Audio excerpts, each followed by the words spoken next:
Un autre scandale éclate au Cameroun qui pourrait renverser de nombreux présidents de la République, l'Assemblée nationale du pays et les ministres de l'économie et des finances. L'excellent travail de la Chambre des comptes, sans complaisance, dans les affaires du fonds Corona a créé la confiance dans le président et plusieurs autres institutions et individus.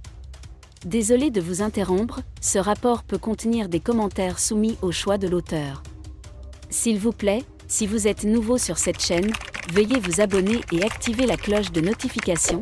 De cette façon, vous serez averti lorsque nous publierons de nouveaux rapports sur cette même chaîne. Merci.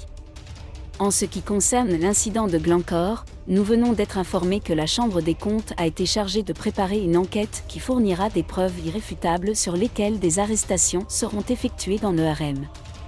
Nos confrères du magazine en ligne Africa Intelligence ont révélé les consignes au président de la Chambre des comptes dans un article. Le ministre des Finances, Louis-Paul Morta, a demandé à son administration d'enquêter sur la fuite de Glencore. Les responsables peuvent se référer aux plaintes déposées par l'avocat expert anticorruption Aker Muna devant les tribunaux de l'Inde, Douala et Yaoundé. L'éminent avocat a écrit au directeur général des douanes, Edwin Fongoda Nuwag, au commissaire aux impôts, Roger Athanase Mayon Abba, et au directeur de l'Agence nationale d'enquête financière, ANIF, Hubert Nde Sambon, leur demandant d'ouvrir le dossier. Le 2 juin, l'administration fiscale a entendu son audition, écrivent nos confrères.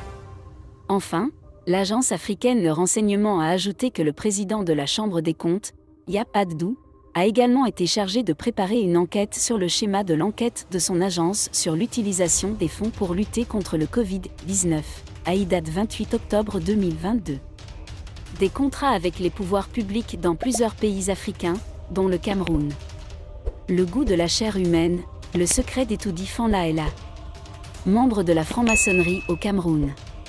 Afin de devenir des dirigeants du pays et de maintenir cette position à long terme, certains Camerounais semblent avoir rejoint des sectes religieuses ou accompli des rituels pour abandonner leur âme au diable.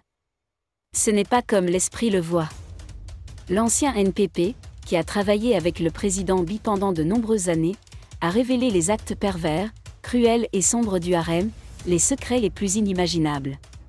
C'est ce qu'a en effet révélé l'ancien secrétaire général du président de la République, ministre de la Santé et prêtre rosicrucien Titus Edzoa dans son livre intitulé « Prison Méditation ».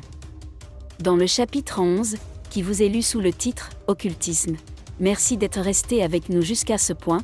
Comme toujours pour promouvoir la liberté d'expression, laissez vos opinions à ce reportage dans la section commentaires ci-dessous. Si vous avez aimé cette vidéo, merci de liker, partager, commenter et surtout vous abonner à la chaîne. Et on se retrouve très vite pour une prochaine.